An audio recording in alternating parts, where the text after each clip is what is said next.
The champagne bubbles caught the light from the crystal chandeliers like tiny diamonds, but all I could see was the dark-haired boy in the corner being laughed at by children in designer clothes. For 3 hours, I had watched them humiliate him. For 3 hours, nobody stopped them. For 3 hours, I told myself it wasn't my place to interfere. If you're here listening, you're already part of something important. My mother said I'd never reach 1,000 subscribers, but I believe stories like this deserve a voice. Help me prove that belief right. The first hour, they'd mocked his silence. What's wrong? Can't you talk? A blonde girl in a pink dress sneered while her mother smiled indulgently from across the room. The second hour, they'd accidentally knocked over his water glass, soaking his perfectly pressed suit.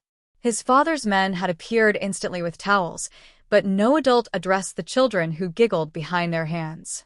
The third hour, during the father-daughter dance, they'd formed a circle around him, pointing and whispering just loud enough for him to hear. Weirdo. Freak. No wonder his mom left. That's when I saw his shoulders shake with silent tears. That's when I stopped being invisible. That's when I walked across that ballroom floor and changed all our lives forever. The champagne flutes caught the chandelier light like captured stars as I balanced them on my tray, threading through clusters of silk and diamonds. The Imperium Grand Hotel's ballroom shimmered with 1,000 crystals, the air thick with Chanel No. 5, Cuban cigars, and that unmistakable scent of old money, a heady mixture of confidence and casual cruelty. Champagne, ma'am? I offered it to a woman wearing sapphires the size of grapes. She lifted a glass without glancing my way, her laugh never pausing, as if the hand serving her belonged to furniture. 4 years of working Harbor City's charity galas had perfected this disappearing act. Invisibility was written into my contract. My polyester uniform clung to my skin, a suffocating contrast to the flowing Versace swirling around me. My feet screamed inside mandatory heels, and we were only 3 hours into the 6-hour gala. For underprivileged children, the program said. The irony wasn't lost on me. Brittany was probably asleep at my mother's apartment, curled up with her stuffed rabbit. Rent was due Wednesday. The pink eviction notice folded in my purse pressed against every thought. Just get through the shift. Smile. Serve. Go home. That's what I thought until I saw him. He sat alone at table 12 in the far corner. 7, maybe 8 years old, charcoal suit, burgundy bow tie perfectly straight. While other children chased each other across the marble floor, he remained unnaturally still, his large dark eyes tracking invisible patterns. The silverware on his table was arranged in precise intervals. Fork, knife, spoon, repeated perfectly. He adjusted a fork by millimeters, seeking an order that made sense. I recognized that stillness.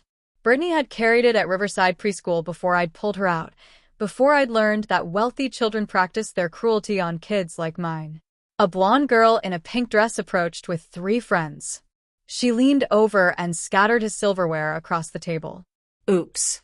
Did I mess up your weird little game?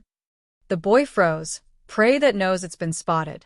His hands hovered over the scattered pieces, trembling, but he made no sound. He just began methodically to rebuild. The girl laughed, breaking glass, and her friends joined in. They scattered his silverware again. And again he rebuilt. Something twisted in my chest. Not your problem. You need this job. Don't interfere. But I couldn't stop watching as his shoulders grew rigid with tension. Couldn't stop remembering Brittany asking why she couldn't have pretty dresses like Sophia. That's when I noticed the guards, 2 men at strategic points, hands near concealed weapons, eyes tracking back every few minutes to table 12. Whose child was he? And why did he need armed men to watch him suffer alone? The second hour was worse. Madison Van Daren, daughter of the family who donated the pediatric wing, had gathered reinforcements. 6 children now, circling table 12 like sharks. Can you even talk? She asked, leaning close to Gregory's face. Or, are you actually broken? Gregory didn't respond. He'd rebuilt his silverware pattern and now sat motionless, staring at the tablecloth as if he could disappear into it. I bet he can't, another boy said. My mom says some kids are just born wrong. Defective, Madison agreed, tapping Gregory's forehead. Like a toy that doesn't work right. Gregory flinched, but didn't move away, didn't cry out. He just sat there, absorbing their cruelty with the resignation of someone who'd learned resistance only made it worse. I should have walked away. Should have stayed invisible and employable. Instead, I watched as Madison accidentally knocked over Gregory's punch. Red liquid exploded across the tablecloth, soaking his suit, staining the charcoal fabric crimson. The guards materialized instantly. 2 men with towels, dabbing at Gregory's jacket, their movements gentle.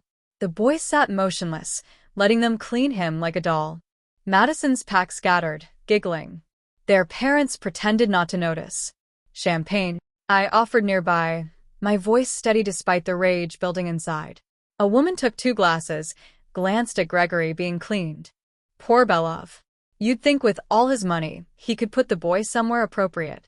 Can't fix defective goods, her companion replied, loud enough that Gregory's shoulders tensed. The words hit me like a slap. Defective. As if a child could be broken merchandise. The orchestra shifted tempo. Ladies and gentlemen, it's time for our father-daughter dance. Little girls in princess dresses squealed, grabbing their father's hands. Gregory remained at table 12, alone, the red stain like a wound. Madison and her friends formed a circle around him, 6 children blocking him from adult view, creating their private arena. Weirdo. Freak.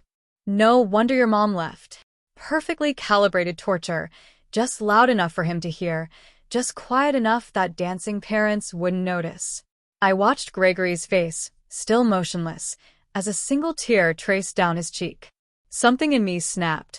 Not the rational part that knew I needed this job, that understood these people could destroy me with a phone call. Not the cautious part that had learned to stay small, stay quiet, stay invisible. The part that was a mother.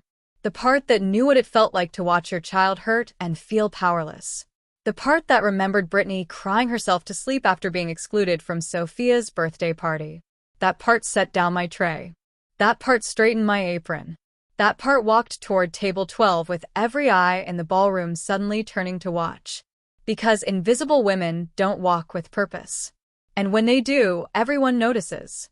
The walk across that ballroom floor felt like crossing a battlefield. Every step echoed against marble. Conversations faltered.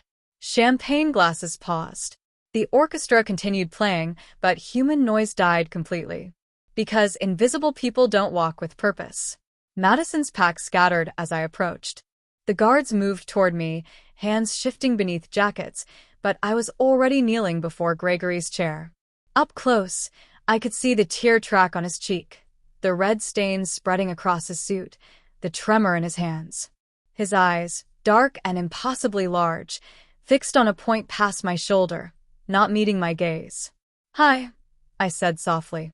"My name is Sarah." He didn't respond, but his breathing changed, becoming measured, deliberate. I noticed her sitting alone. "Would you like to dance with me instead? Just as friends." Nothing. Not even a flicker. I waited, knees screaming, heart hammering. I'd probably be fired, escorted out, blacklisted. Then, slowly, Gregory extended his hand. I took it carefully, his palm was small and cold, and helped him stand. The guards watched but didn't intervene. We reached the dance floor's edge, and I turned to face him. He stood rigid, arms at sides, still not meeting my eyes. "It's just counting," I said gently. 1, 2, 3, 4. "You like patterns, right?" I demonstrated the box step, exaggerating each movement. Same thing over and over. His eyes focused, not on my face, but on my feet. Watching. Analyzing. I placed his left hand on my waist and took his right hand in mine. 1, 2, 3, 4.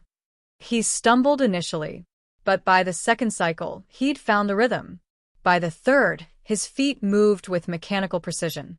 By the fourth, Gregory smiled. Not huge. Not particularly natural, but genuine, a small curve that transformed his solemn face into something achingly young and hopeful. The ballroom had gone silent, no conversations, no clinking glasses. Even other dancers stopped to watch. A waitress in polyester and a boy in a stained suit, dancing while Wealth watched in stunned silence. That's when I felt it, a shift in the air, pressure changing like a storm front moving in. The crowd collapsed away from itself, bodies retreating from the man entering through the main doors. Sviatoslav Belov. Taller than photos suggested, presence larger than his form. Black suit emphasizing shoulders that spoke of barely constrained violence. Face carved from granite, sharp angles, brutal symmetry, stubbled jaw. Dark hair is precise. Eyes that missed nothing. 2 armed men flanked him, but he needed no protection. He moved toward us. Every instinct screamed run. But I held Gregory's hand, 3-4, because stopping would betray him. Belov reached us. Gregory froze mid-step, body rigid.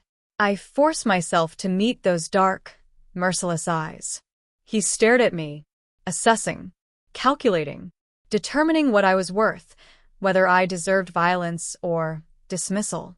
Then he spoke, his voice carrying a Russian accent that turned the single syllable into command and question. Stay. Not a request. A decree. One word contains more meaning than I could comprehend. I stayed. The morning shift at Rosie's Diner smelled like burnt coffee and 30 years of accumulated grease. I'd been on my feet since 6 a.m., pouring refills for truckers who actually looked at me when they said thank you. My mind replayed last night. Gregory's smile, Belov's voice, that single word. Stay. Sarah? Tony called from the kitchen. Some guy was asking about you earlier. Fancy suit, fancy car. Left when I said you didn't start till 6. My hands shook pouring coffee. What did he want? Didn't say. Probably a debt collector. Probably not.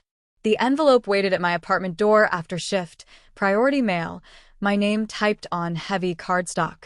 Inside, a cashier's check for $5,000 and an embossed card. The Belov estate. Tomorrow, 2 p.m.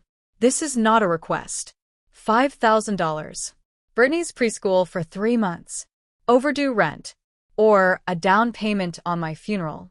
I spent the night on my laptop researching. Belov suspected in rival's disappearance, the Russian who conquered Harbor City's underworld, federal investigation stalls, no witnesses. Ruthless. Untouchable. 3 suspected murders, 0 indictments. The kind of man who made people disappear. And I'd touched his son. At 1:30 p.m., I drove toward the address, watching neighborhoods transform through my windshield.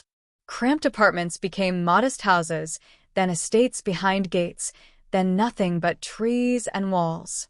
The Belov estate sat at the end of a private road, surrounded by 12-foot stone walls. Security cameras tracked my Honda. The wrought iron gate could stop a tank. A man in black appeared at my window. Not asking. Waiting. Sarah Mitchell. I was summoned. He checked his tablet, expressionless. ID. I handed over my license. He scanned it, spoke Russian into his radio, handed it back. The gates opened. The driveway curved through manicured grounds.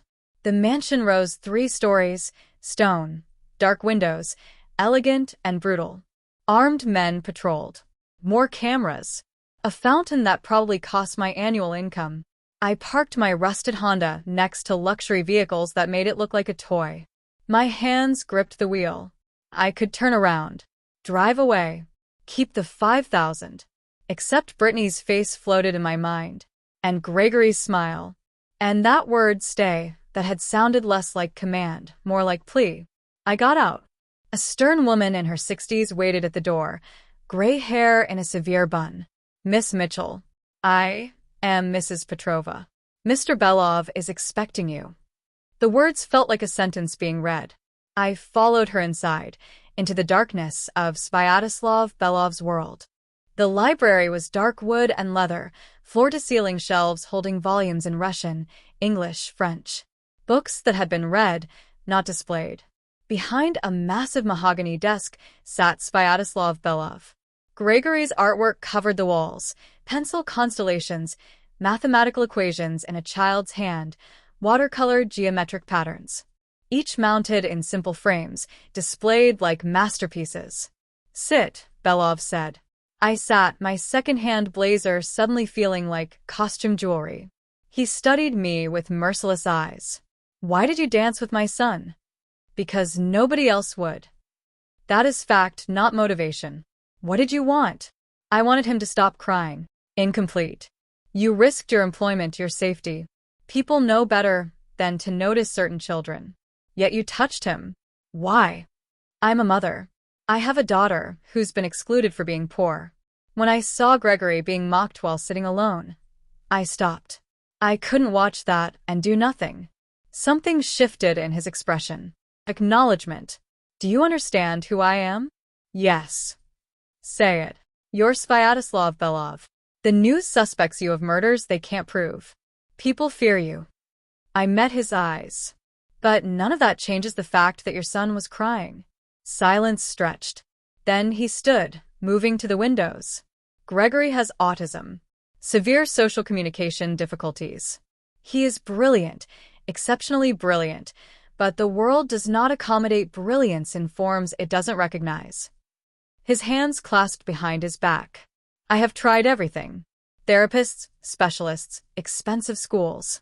They teach him to mask, to hide what makes him different, but not to connect. He turned, and I saw past the monster to the exhausted father. I am alone in seeing what he could become. His mother left when he was 2. I have money, power, resources, everything except what Gregory needs.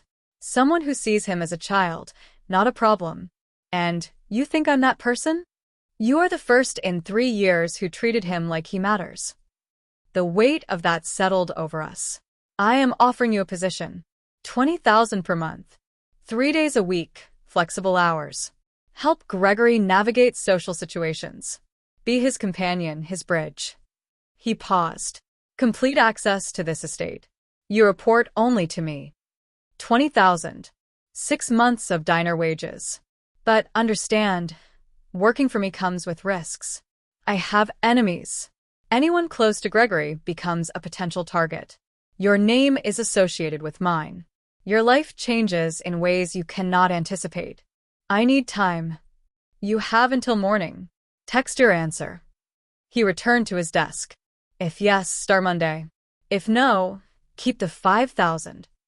Mrs. Petrova appeared in the doorway as if summoned by telepathy. One more thing, Miss Mitchell, Belov said as I stood. Thank you for making my son smile. It has been too long since I've seen it. The vulnerability in those words followed me all the way home. Before you decide, Belov said, you should see where you would work. We walked through marble hallways lined with priceless art. The house felt like a museum, beautiful, cold, curated. Then we reached Gregory's wing. The door was soft blue. A sign in careful handwriting, Gregory's space, please knock. Belov knocked, waited 3 seconds, and opened it. The room was a universe, contained. One wall held astronomical charts, constellations mapped with meticulous detail, moon phases, orbital patterns, mathematical formulas calculating star distances. Another displayed equations. Complex calculations on poster boards, numbers arranged in patterns only Gregory understood. His bookshelf mixed advanced physics texts with picture books about space, marine biology volumes beside counting books. Everything organized by his own system. But there were soft things too. Weighted blanket on a beanbag chair. Textured pillows. Smooth stones arranged by size. Noise-canceling headphones. A child's space for a mind that processed differently. Gregory sat cross-legged on the floor, surrounded by wooden blocks. His structure was mesmerizing, towers connected by bridges, following geometric patterns. Not random. Nothing Gregory did was random. He glanced up. His eyes passed over his father, lingered on me briefly, and returned to his blocks. Then, slowly, he slid a second set of blocks toward me. I looked at Belov. He nodded. I sat on the floor in my diner uniform, feeling absurdly formal. Gregory didn't look at me, but his body had shifted, less rigid, more expectant. I studied his structure. It was symmetrical. Each tower mirrored the one across from it. I placed my block, mirroring his pattern. Gregory's hand stilled. He watched. For 20 minutes, We built together. Gregory would build, pause, and I would mirror it. Sometimes he'd adjust one of my blocks by millimeters, perfecting the symmetry. I let him. His pattern, his logic, his world. I was learning the language. Finally, he spoke, voice soft, precise, not meeting my eyes. You remembered the pattern. It's beautiful. Most people don't remember. They try to build what they want instead of what fits. His fingers traced a bridge. You built what fits. Something squeezed in my chest. It's your pattern. You're the architect. I'm just helping build your vision. The smallest smile touched his lips. Quieter than the dance smile. More real. When I stood, Belov was still in the doorway. He'd watched the entire time. His expression was complex, hope mixed with something like fear. We walked back in silence. At the front door, he spoke quietly. He has never invited anyone to build with him. Not his therapists. Not teachers. A pause. Not even me. The weight of that trust pressed down as Mrs. Petrova showed me out. By the time I reached my car, I'd already made my decision. Brittany was on the floor when I got home, surrounded by crayons, drawing a rainbow talking to the sun. Mommy, she launched herself at me, all sticky hands and energy. Grandma let me have 2 cookies. I held her tight, breathing in strawberry shampoo, feeling the contrast settle into my bones. The Belov estate with marble hallways. This cramped apartment with a water-stained ceiling and second-hand furniture. The $5,000 check sat on the kitchen table. A gesture, a fraction of what he was offering. After Brittany went to bed, I called my mother. A tutoring job? Sarah, that's wonderful. How much? Really good money, but it's complicated. The family is very private. Then what are you waiting for? Say yes. She paused. Unless there's something wrong? Just that the father is the most dangerous man in Harbor City. The little boy is sweet. He needs help connecting with people. Then you're perfect. And Brittany needs her mother home more. After we hung up, I sat at the kitchen table with construction paper, drawing a line down the middle. Pros. $20,000 per month. No more 3 jobs. Time with Brittany. Dental care. Better preschool. Help a lonely child. A cons. Working for a man suspected of murder. Potential danger. Organized crime association. A world I don't understand. The paper sat in front of me for hours. Around midnight, I checked on Brittany. She'd kicked off her blanket, sprawled across her bed with Mr. Hopper clutched to her chest. So peaceful, so trusting. I thought about Gregory arranging silverware while children mocked him. The tear on his cheek. His smile when we danced. The invitation to build, something he'd never done with anyone. If I walked away, he returned to isolation. Another person who couldn't understand his language. The money would change our lives. No more night shifts. Better preschool. Dental work. Maybe someday, a house with a yard. But the cost was Belov's world, where violence was currency and people disappeared. At 2 a.m., exhausted and terrified and certain, I texted. I'll take the position. The response came instantly. Report Monday at 9 a.m. The first month's salary has been deposited to your account. Thank you for giving my son a chance. I checked my bank app with shaking hands. Account balance, $20,347.52. More money than I'd ever had. More than 6 months at the diner. Real and terrifying and full of possibility. I thought I'd feel relief. Instead, I felt like I'd just signed a contract in blood. But looking at Brittany sleeping, thinking about Gregory building his careful patterns alone, I knew I'd made the only choice I could live with. I just hoped I'd live long enough to see if it was the right one. 3 weeks in, we'd found our rhythm. Mondays, Wednesdays, Fridays. Social scenarios using Gregory's love of patterns, emotions as categories, conversations as sequences. He was blooming. But he kept asking about Brittany. Does she like mathematics? What is her favorite planet? Does she understand binary stars? Friday of week 3, I found Belov in his study. Gregory wants to meet my daughter. And you are asking permission? I'm asking if it's safe. Something shifted in his face. You think I would allow harm to come to your child? I think harm sometimes comes despite best intentions. He studied me. Bring her Sunday. Sunday morning, Brittany wore purple with butterflies and couldn't stop bouncing. Is his house really a mansion? Does he have a telescope? Can we see Jupiter? Gregory stood in his blue room, practically vibrating with anticipation.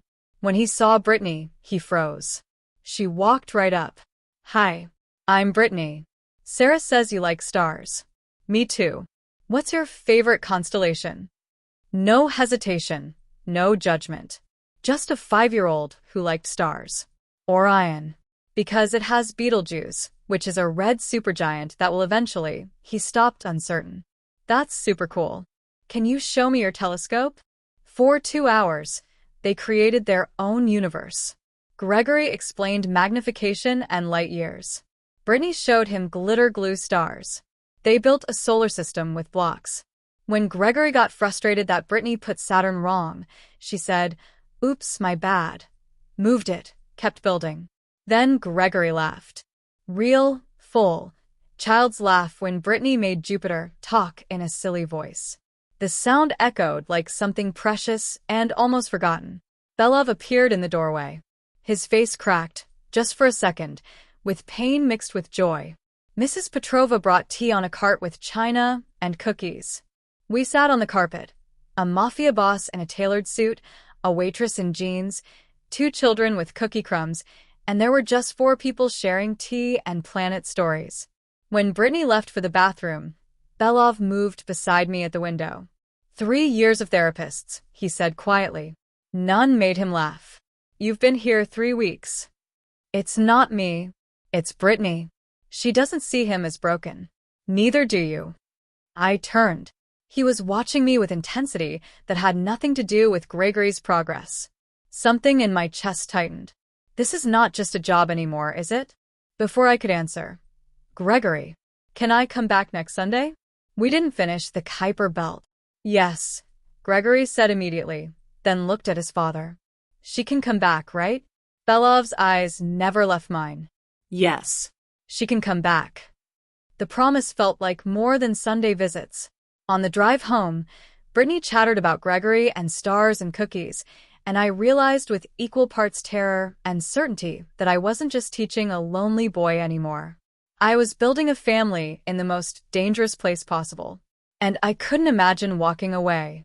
Tuesday afternoon, sunlight through Gregory's windows while he and Brittany built Mars rovers, when everything shattered. Sarah. Belov stood in the doorway, stone-faced. Privately.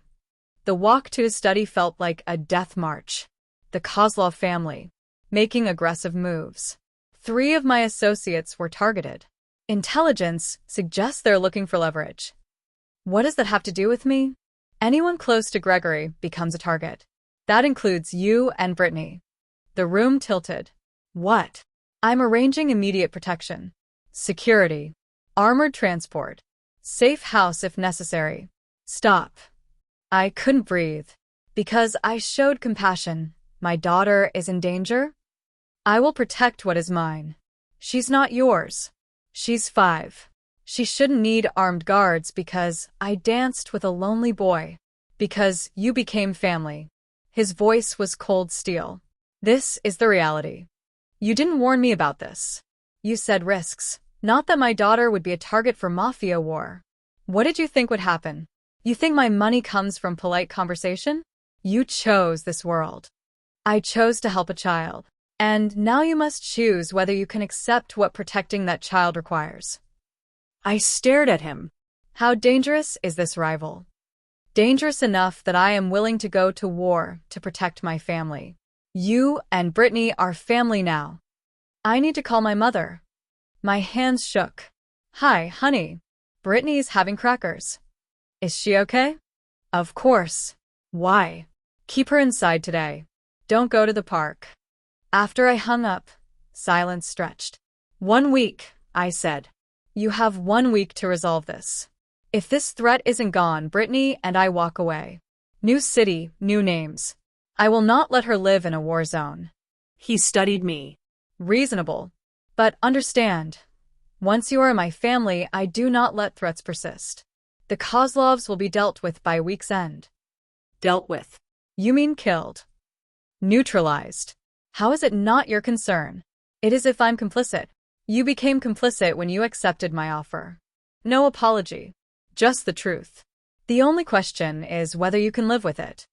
Through the window, Gregory and Brittany built their rovers, oblivious to the adult world crashing around them. I need to go home. Security will follow you. I don't. It was not a request. Please, Sarah. Let me protect you both. I looked at this man who could order deaths with a phone call, offering protection with one hand while threatening my world with the other. 1 week. Then I decide if we should stay or run. His jaw tightened. 1 week. I gathered Brittany and drove home with shadows following, armed men in dark SUVs making my daughter ask questions I couldn't answer. That night, I lay awake wondering if compassion was worth this price, hating myself for not knowing the answer. The week passed under armed shadows. Dark SUVs followed us everywhere. Men in suits positioned at every corner, eyes scanning for threats. Brittany thought they were nice policemen. I saw monuments to violence. Day 5, the news broke. 3 members of a suspected crime organization died when their vehicle exploded on Interstate 95. Authorities are investigating mechanical failure. I stood in my kitchen watching the burned-out car on screen. No suspects. No witnesses. I should have been horrified. Instead, I felt only relief. Brittany was safe. That evening, Belov knocked at my door. He looked absurdly out of place in my cramped hallway, tailored suit among peeling paint. May I come in? He sat at my cheap kitchen table, this man who commanded empires, surrounded by second-hand furniture and crayon drawings. Waiting for judgment. I saw the news, I said. Yes. Was it quick? Yes. I poured wine. Sat across from him. I can't pretend to be ignorant anymore. I know what you are. I know what you've done. But I also know what you've given us. Gregory has a friend. Brittany has security. And I have a family I didn't know I needed. Something shifted in his expression. I will not apologize for protecting what is mine. You and Brittany are mine now. Possessive. Honest. His hand covered mine. I have lost too much to lose this. To lose you. The words hung heavy with meaning I wasn't ready to examine. 2 weeks later, Gregory's birthday. Small celebration, just us, Mrs. Petrova, guards at the perimeter. Gregory wore a party hat adjusted to his preferred angle. Brittany had made him a glitter star card. When Gregory blew out candles, Brittany asked, "What did you wish for?" He looked at me with serious eyes. "I wished for you and Brittany to stay forever." The room went silent. I knelt beside him, taking his hand. "We're not going anywhere." His smile was pure joy. When I stood, Belov watched me with fierce protectiveness, mixed with something deeper. Love earned through crisis, through choice, through recognizing 2 people willing to burn the world for the children they protected. That evening, we stood on the terrace at sunset. Gregory explained Beetlejuice to Brittany. She listened with rapt attention. Belov's hand rested on my shoulder. Possessive, protective, reverent. "You have changed everything," he said quietly. I looked at this unlikely family. A mafia boss and a waitress. An autistic boy and a girl who liked butterflies. For people who shouldn't fit but created something whole. I'd traded invisibility for visibility. Safety for belonging. Certainty for love. I was no longer the woman who served champagne at the edges of other people's lives. I was the center of this family's orbit. Their heart. And I had chosen, fully, consciously, terrifyingly, to stay. "You've changed everything too," I said, leaning into him. Below us, children laughed. Above us, stars appeared. For the first time in my life, I felt exactly where I belonged. Thank you for staying with Sarah and Gregory's story until the end. If this journey moved you, if you felt the weight of impossible choices and the power of compassion bridging impossible divides, please subscribe. Stories about acceptance, found family, and love in unexpected places deserve to be heard. Help me share more stories like this. Hit that subscribe button, and let's build this community together. What would you have done in Sarah's place? Drop your thoughts in the comments below.